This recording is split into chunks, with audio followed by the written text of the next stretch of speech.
सत्ता का विकेंद्रीकरण, गांधी के विचार। इसके लिए गांधी जी ने सबसे पहले राजनीतिक रूप से शुरुआत की। सत्ता का विकेंद्रीकरण उन्होंने सबसे ज़रूरी माना है। इसकी शुरुआत उन्होंने गांव से की। गांव अपने बलबूते पर खड़े हो, इसके लिए उन्होंने काम किया। गांधी जी केंद्र पर बहुत थोड़ा बोझ डालना चाहते थे। उनका मानना था कि एक गांव अपने संसाधनों से जितना उत्पादन कर सकता हो करे। वे रोटी और कपड़े की समस्याओं को दूर करने के लिए गांव की आत्मनिर्भरता को जरूरी मानते थे। एक गांव अपनी ज़रूरत का जितना कपड़ा चुन सकता हो बुने। जरूरी चीज़ों के लिए वे बड़ी मिलों पर निर्भर रहना उचित नहीं मानते थे। उनका कहना था कि इन सब बेरोजगारी दूर होने वाली नहीं है। गांव की व्यवस्था चलाने के लिए गांधी जी पंचायत बनाना जरूरी समझते थे। अब तो सालों तक पंचायतों के चुनाव तक नहीं होते। पंचायत के सवाल पर अगर झगड़े होते हैं तो इसका मतलब यह तो नहीं होता कि चुनाव ही ना कराए जाएं। मुख्यमंत्री बदलने के सवाल पर झगड़े किस पार्टी में नहीं हो रहे हैं। आखिर जिला कलेक्टर को हम कब तक माई बाप मानते रहेंगे। गांव में जो भी काम करना होगा वह सब कलेक्टर के माफिक ही क्यों होता है। क्या केंद्र का सीधा संबंध गांव से नहीं हो सकता है। अंग्रेजों द्वारा बनाया तरीका अभी तक चला आ रहा है। आर्थिक तौर पर भी गांधी जी की कल्पना को हमने पूरी तरह भुला दिया है। जो कुछ काम होगा बड़ी कंपनियां करेंगी।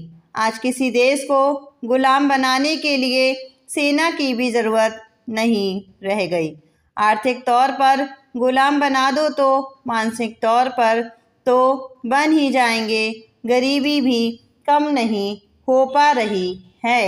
गांधी जी तो गांधी की जिलों पर भी निर्भरता नहीं चाहते थे, पर आज सब उल्टा हो रहा है। गांधी जी का इन सब बातों में नाम लेना बेमानी हो गया है और अखरता भी है। गांधी जी जो कुछ सोचते थे या जो कुछ करना चाहते थे उसे हमने पूरी तरह मिटा दिया है।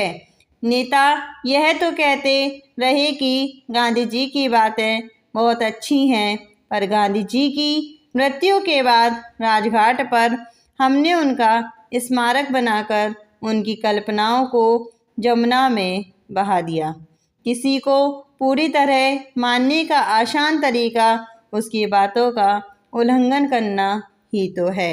अब समाज को ही लीजिए। गांधी जी के लिए सरकार बहुत छोटी चीज़ थी। उनके लिए समाज सबसे ऊपर था। समाज में व्याप्त दोषों को दूर करने के लिए भी उन्होंने कोशिशें की। इस पर उन्होंने एक किताब भी लिखी थी जिसमें उन्होंने सांप्रदायिक सद्भाव, छुआछूत को दूर करने, मद्य निषेध, नारी सुधार, शिक्षा और कई विषयों पर अपने विचार व्यक्त किए थे।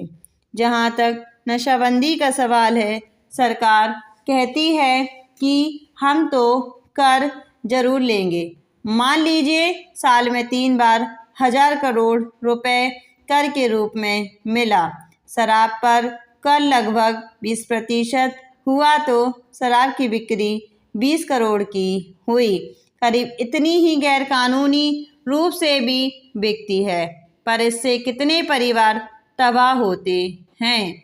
जहरीली शराब से हर साल कितने आदमी मर जाते हैं। घरों में लड़ाई झगड़े होते हैं। बच्चों का ठीक से पालन नहीं हो पाता है।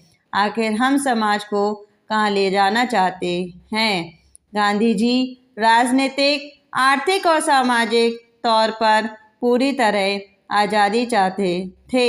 इसलिए उन्होंने सत्ता के विकेंद्रीकरण की बात कहीं पर हमारी आर्थिक व्यवस्था केंद्रित होती गई, असमानता बढ़ती रही, बेरोजगारी लगातार बढ़ती जा रही है।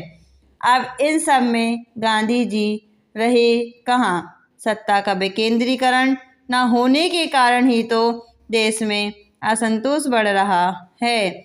छोटे राज्यों को बनाने की बातें हो रही हैं। झारखंड और बोडोलैंड का मसला ही देखें। झारखंड वाले कहते हैं कि सारी सरकार तो पटना से ही चलती है। यही बात बोडोलैंड वाले कहते हैं सरकार तो सारे फैसले गुवाहाटी में बैठकर ही तय करती है। अगर हमने गांव को उसकी व्यवस्था चलाने दी होती तो झगड़े ही नहीं होते। मुख्यमंत्री कहते हैं कि बिहार नहीं बटेगा। आपने तो पहले ही बांट दिया है, किसी को कम देकर और किसी को ज़्यादा देकर, तो यह काम आज करते ही चले जा रहे हैं। गांधी जी की व्यवस्था में यह सब दुर्दशा होने की स्थिति नहीं आती। दूसरी बात यह है कि गांधी जी को केवल नेताओं के मिटाने से तो नहीं मिटाया जा सकता। समय तो आएगा जब हम उनके बताए रास्ते पर चलेंगे। यह व्यवस्था अगर गांधी जी के अनुसार चलाई जाती तो आज जो यह हिंसा का वातावरण है वह नहीं होता। उनकी व्यवस्था में तो हिंसा की जगह ही नहीं होती। गांधी जी के रास्ते पर चलना इतना कठिन नहीं है। अगर किसी के स्वास्थ्य के लिए करेला खाने को बताया जाए तो क्या वह करेला नहीं खाएगा? सत्ता बंटवारा करना क्या कठिन काम है?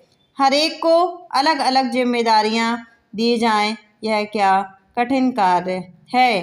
कठिन तो केवल उनको लगता है जो यह चाहते हैं कि सब कुछ उनके हाथ में रहे।